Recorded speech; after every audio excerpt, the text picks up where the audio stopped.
খুব চিন্তা হচ্ছে গো তোমার জন্য।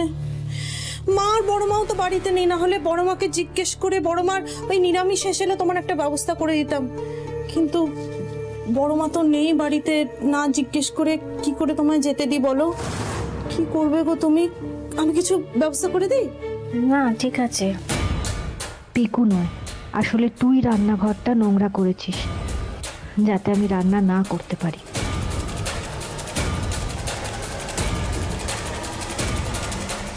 চিন্তা করিস না ছোট, আমার ঝিলিকের তো একটা ব্যবস্থা হয়ে গেছে, তাতেই অনেক। আর আমি তো আজকে সেদ্ধ ভাত খাবো, আমি একটা ব্যবস্থা করে নেবো, চিন্তা করিস না। ঠিক আছে, আমার হেল্প লাগলে।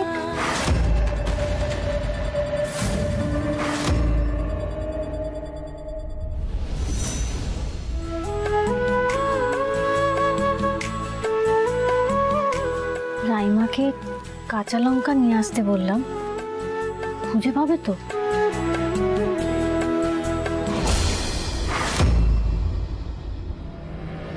স্টোভ কোথার থেকে জোগাড় করলো দিদি ভাই? এটা তুমি কি করছো দিদি ভাই? তুমি এখানে লনে, সবার সামনে এখানে লনে রান্না করছো সিংহরায় বাড়ির বউ হয়ে? হ্যাঁ, 4টে সিকিউরিটি তো দেখছে বাইরে থেকে, কি মনে করবে তারা? তুমি আমাদের মান সম্মান কিচ্ছু বাকি রাখবে না, না মানে কোনো না কোনো উপায় তুমি বার করবেই আমাদেরকে অপমান করার জন্য। আর এই স্টোভটা তুমি পেলে কোথা থেকে? ছোট, আমি কাউকে অপমান করতে চাইনি। দেখ, আমার খাবারটা তো আমাকে রাখতে হতো, ফোনে অর্ডার দেবো খাবার তার জন্যই, কারণ আজকে আমার নিরামিষ। তাই ওই চিলেকোটার ঘরে জনতা স্টোভটা ছিল, আমি ভাবলাম নিচে নিয়ে আসি, এখানে রান্না বান্না করি, খাই, এইটুকুই। আমি কাউকে ছোট করতে চাইনি। ও বড় বৌদি, সবকিছু পেয়েছি কিন্তু গোটা কাঁচা লঙ্কা পাইনি, শুকনো লঙ্কার গুঁড়ো নিয়ে এলাম। নাও। দিদি ভাই, তোমার রান্না তো আমি আজকে বাতিল করবোই।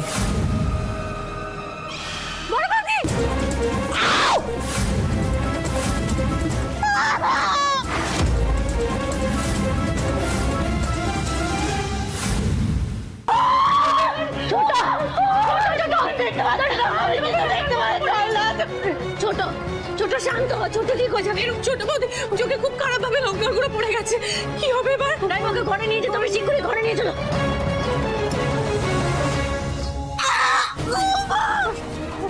ছোট ছোট বস, কি হয়েছে? কি মেহুলি, কি হয়েছে? চোখে লঙ্কা গুঁড়ো ঢুকে গেছে। ডাক্তারকে ডাকতে হবে এক্ষুনি। ব্যবস্থা করছি, বলছি ওকে একটু নিয়ে যাও, নিয়ে গিয়ে চোখটা ঠান্ডা জল দাও।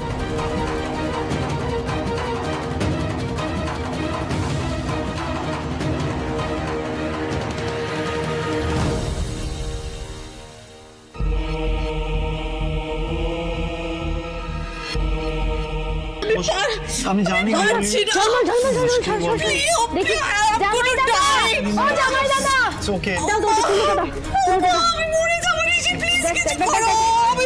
বাবা, একটু শান্ত।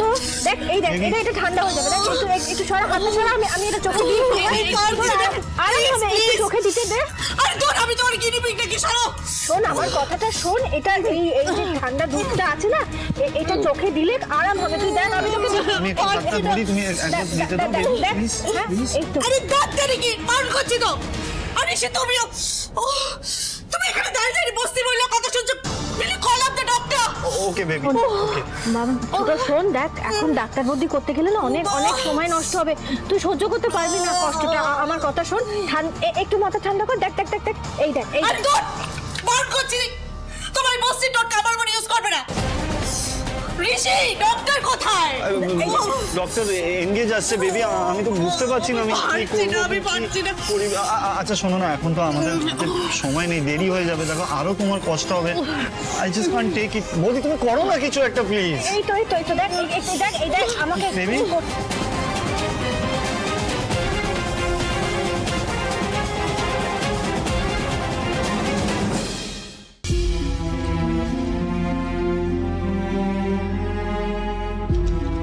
বেবি, জ্বালাটা কমেছে? বলেছিলাম না আরাম হবে। জানিস তো, আমার মা এই টোটকাটা আমাকে শিখিয়েছিল। প্লিজ চুপ করো, চুপটা সর্বনাশ করে দিয়ে এখন আমাকে মিষ্টি মিষ্টি কথা বলতে এসো না তুমি। কি বলছিস তুই? ছোট বৌদি, কেন তুমি এরকম আজে বাজে ব্লেম দিচ্ছ বলো তো? আরে এটা তো একটা অ্যাক্সিডেন্ট, কেউ ইচ্ছা করে কিছু করেনি, হয়ে গেছে। সবটাই ওর দোষ। মাম্মা তুমি কেন আমাকে দোষ দিচ্ছ? তুমি জানো তুমি খুব পচা, তুমি সবসময় আমাকে পানিশ করো, তাই আজ ঘর তোমাকে পানিশ করেছে।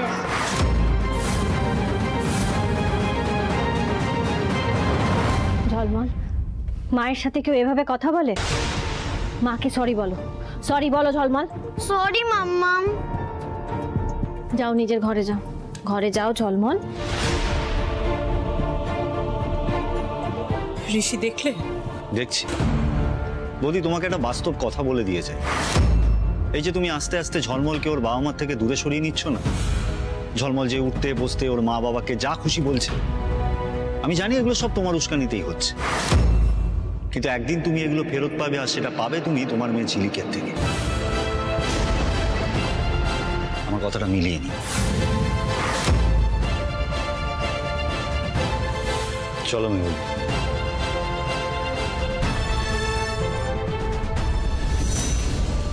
আমি একটা কথা ভাবছি, আমার বোধহয় সত্যি ছোট বৌদি ধাক্কা দিয়েছিল, না হলে এরকম ভাবে। কি বলছো তুমি এসব? ঠিকই বলছি, না হলে আমার হাত থেকে কি করে ওরকম লঙ্কার গুঁড়োটা পড়ে যাবে বলো তো?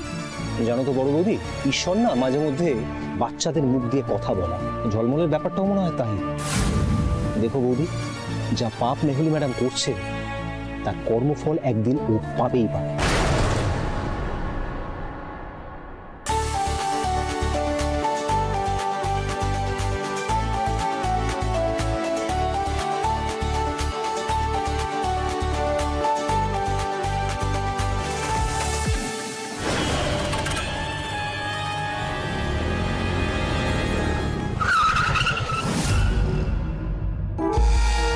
সরি রশনি, সামনে বাম্পার ছিল, আমি দেখতে পারিনি। না না, ইটস ওকে, আমি ঠিক আছি, তুমি চলো। তুমি আমাকে ধরে বসতে পারো if you feel comfortable. Riyansh, actually আমি ওই বাইকে উঠে চট করে কাউকে ধরে বসতে ঠিক কমফোর্টেবল নেই, বাট ইটস ওকে, আমি বাইকের পেছনটা ধরে নিয়েছি। Are you sure? শিওর। এই মেয়েকে কাছে টানা এত সহজ নয়, কিন্তু এই রিয়াংশ জানে কিভাবে জেদি ঘোড়ার লাগাম ধরতে হয়।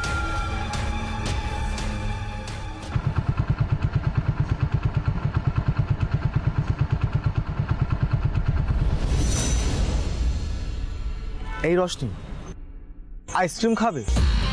বাবা, এনারাই ছেলে রাস্তার ধারে দাঁড়িয়ে আইসক্রিম খাবে? এই জন্যই তো আরো বেশি করে খাবো, মাটির ছেলে হতে হবে।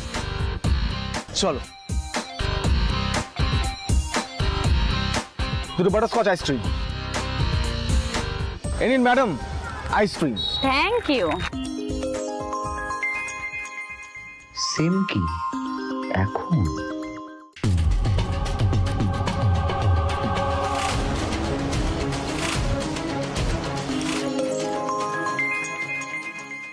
Excuse me, you have fun.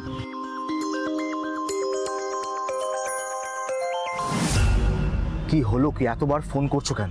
খুব আর্জেন্ট, দেখা করো আজ। আজকে তো হবে না। হয় তুমি আজ আসবে, না হলে আমি কিন্তু তোমার বাড়ি চলে যাব। আরে এত বাজে জিদ করছো কেন? আচ্ছা ঠিক আছে, আমি আসছি, কিন্তু এখন আর ফোন করবে না।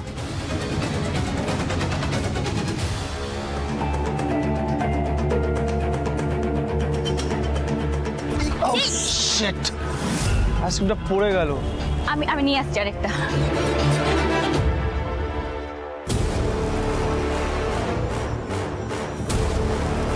এই ওটা মানে একটু। झूठा खाने से प्यार बढ़ता है।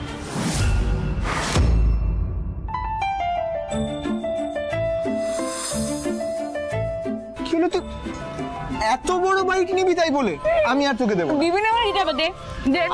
না, আমি তোকে বলেছি।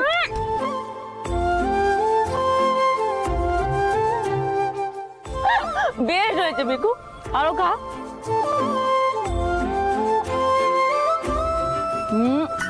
এই এটা মানে একটু। তাতে কি হয়েছে, তুই আমার পর নাকি? और झूठा खाने से प्यार बढ़ता है मैडम, বুঝলি?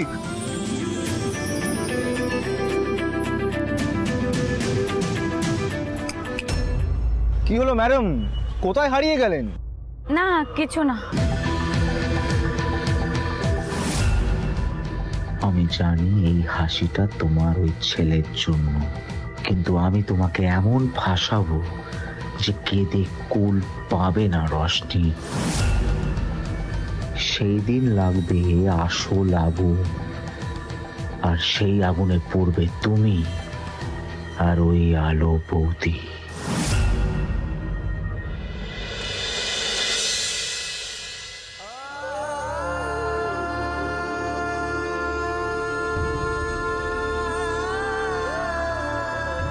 পিকু, কি গো?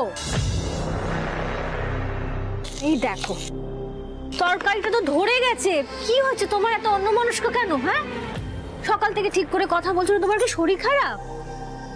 না। তাহলে কি হয়েছে পিকু? থাক না বৌদি, সব কথা শুনেই বা কি হবে। আসল কথাটা হলো আমি রোশনির যোগ্য নই।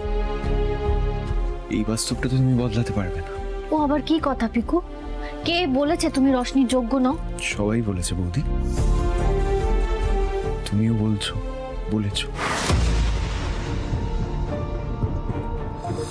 ছেলেরা বিয়ে করার আগে নিজের পায়ে দাঁড়াতে চায়।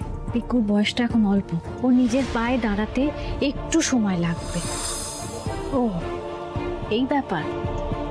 পিকু, তোমার কি মনে হচ্ছে আমি তোমার বিরুদ্ধে কথা বলেছি? একটা কথা বলো, তুমি কি এখন রোজগার করো না? তুমি এখন লেখাপড়া করছো। এখন তুমি যদি রোশনিকে মন্দিরে নিয়ে গিয়ে বিয়ে করো, সেটা কি তোমাদের দুজনের জন্য ঠিক হবে? তোমাদের ভবিষ্যতের জন্য ঠিক হবে? তোমাকে তো আগে নিজের পায়ে দাঁড়াতে হবে, রোজগার করতে হবে, তারপর সবার সামনে রোশনিকে নিয়ে মাথা উঁচু করে দাঁড়াতে হবে, তাই তো? তার জন্য তো একটু সময় লাগবে। আমি সরি বৌদি, তুমি আমার উপর রাগ করো না। আমি তোমায় ভুল বুঝতে চাইনি, কিন্তু কি করবো বলো, আমারও তো মনটা ভালো নেই, অস্থির লাগছে। রোশনি আর রিয়াংশ একসাথে ঘুরতে বেরিয়েছে, আজকে সারাদিন ওরা একসাথে ঘুরবে। ও বাবা, এই ব্যাপার। আচ্ছা, তোমার রশনির উপর কোনো ভরসা নেই? ওকে বিশ্বাস করো না তুমি? ও তো রিয়াংশকে বন্ধু বলে। পিকু, নিজের ভালোবাসাকে বিশ্বাস করতে হয়, ভরসা করতে হয়। আর তোমাদের ভালোবাসা যদি খাঁটি হয় না, তাহলে কোনো তৃতীয় ব্যক্তি তার মধ্যে ঢুকতেই পারবে না। মাথায় ঢুকেছে কথাটা? ঢুকেছে? এবার হাসো।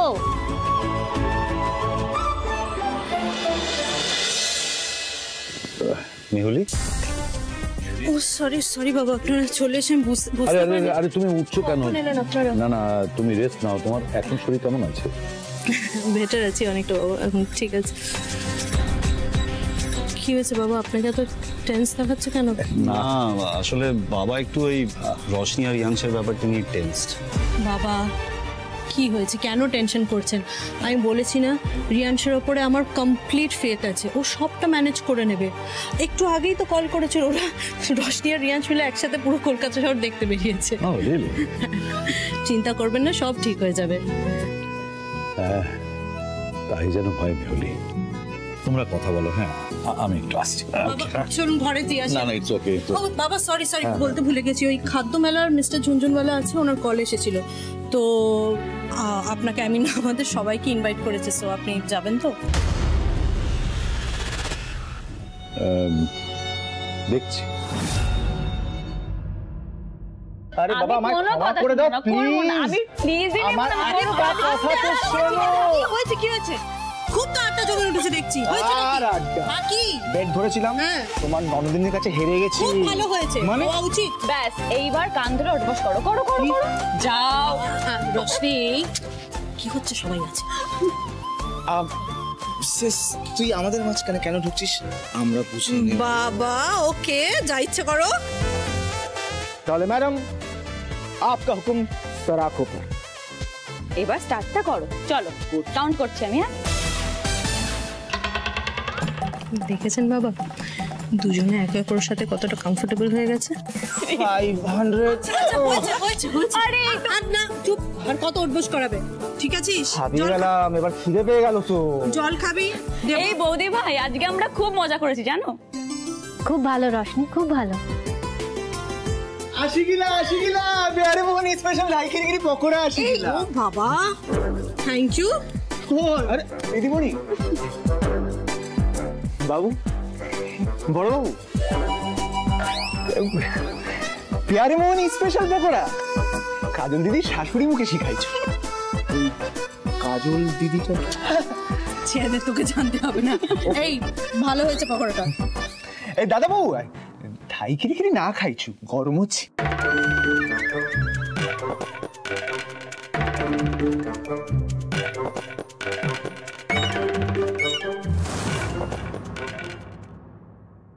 খুব ভালো হয়েছে পেয়ারে পকোড়াটা। হ্যাঁ দিদিমণি, থ্যাংক ইউ।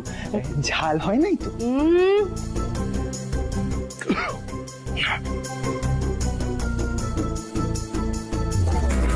দাদা বাবু, আপনি এমনি অস্থির অস্থির কেন করেছেন? চুপ কর, মোড়ো লাগিছু। দাদা বাবু ঝাল সহ্য করিতে নারিছু। না না, এই তো কোথায় ঝাল লাগলো না। না না, আমি তো লাইক ঠিক আছে, ঠিক আছে, ঝাল না লাগিছু। ঠিক আছিস? হ্যাঁ। তুমি কি করেছো? বেশি কিছু না, এমন ঝাল দিয়েছি জ্বালা না কাল সকাল অব্দি কমবে।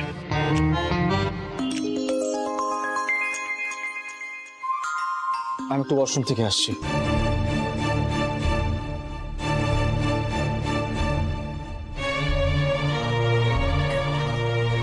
দেখলেন বাবা আমার ভাইয়ের কামাল।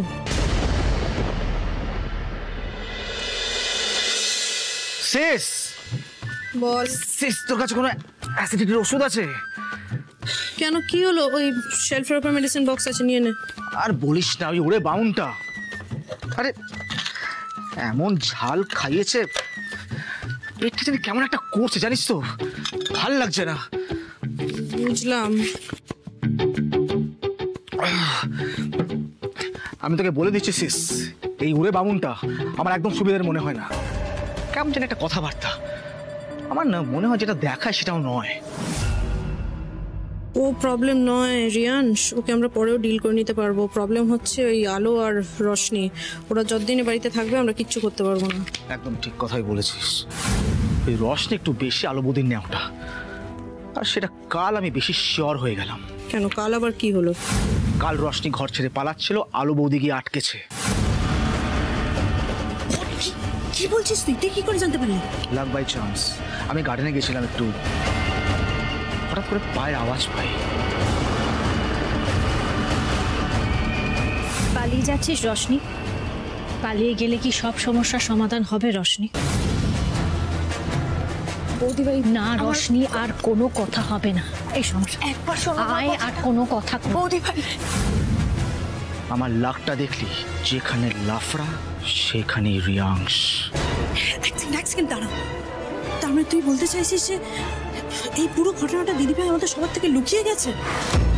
ও মাই গড, আমি তো ভাবতেই পারছি না, এই ঘটনাটা যদি বাইরে এসে যেত তাহলে ম্যাসাকার হতো। কিন্তু রশনি যদি একবার এটা ট্রাই করে থাকে, তার মানে তো আবার ট্রাই করবে, তখন অবভিয়াসলি রশনিকে যদি পেতে হয় তাহলে আলো বৌদিকে এই বাড়ি থেকে এক এনি কস্ট বের করতেই হবে। আমার কাছে একটা প্ল্যান আছে রিয়াংশ। কি?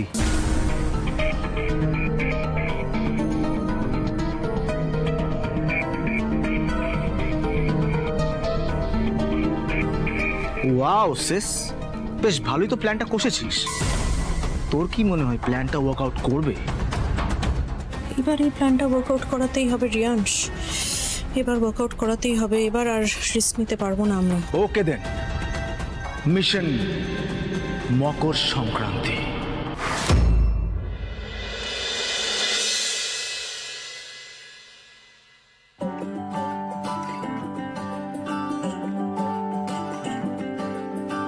রূপ কথা থেকে তারাদের দেখে যে সে মাটিতে দাঁড়ালো, বাতাসের সুরে সংসার জুড়ে ঝোল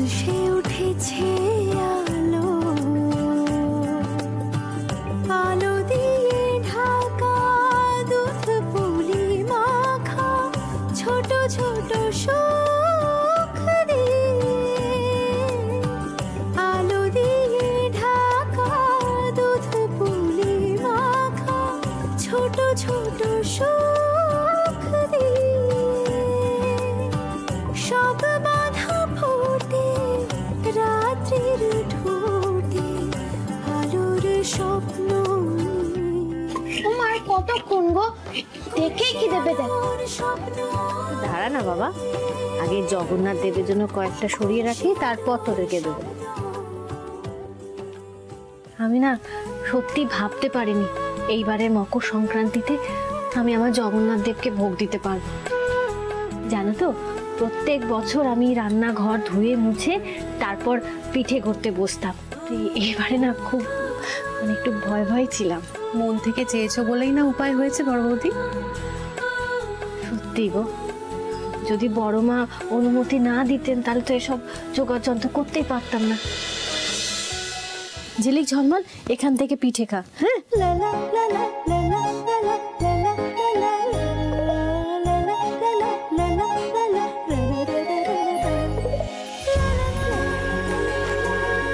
ওয়াও, কি সুন্দর! তোমার মতন কেউ পিঠে বানাতে পারে না আলো মা। আচ্ছা তুমি একটু তাড়াতাড়ি খেয়ে নাও, যদি মা দেখতে পায়, যদি বকাবকি করে, খেয়ে নাও। হ্যাঁ,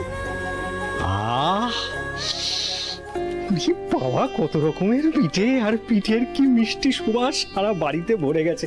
আমার তো পিঠের গন্ধে ঘুমই ভেঙে গেল। আচ্ছা বৌদি, তুমি কি বলো তো, শরীরের এই অবস্থা, সেই নিয়ে তুমি সকালবেলা উঠে এত কিছু করতে বসে গেছো? ও মা, জামাই দাদা করবো না?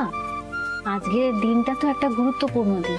আজকের দিনে রাজা ভগীরথ দেবী গঙ্গাকে মর্তে এনে গঙ্গা জল দিয়ে তার পূর্বপুরুষের জন্য তর্পণ করেছিলেন ওই কপিল মুনির আশ্রমে। তাই এই দিনটাতে সবাই উৎসব করে। আর পৌষ মাসের শেষে বলে আমরা বলি পৌষ পার্বণ। বড় করে তো এবার কিছুই করতে পারলাম না, এইটুকুনি করবো না বলো জামাই দাদা? আমি সবই বুঝতে পেরেছি, কিন্তু তুমি কি বুঝতে পেরেছো আমি কি বলতে চাইছি? আমি খুব বুঝতে পারছি। এই ঝিলি, জামাই দাদাকে একটা পিঠে দে তো।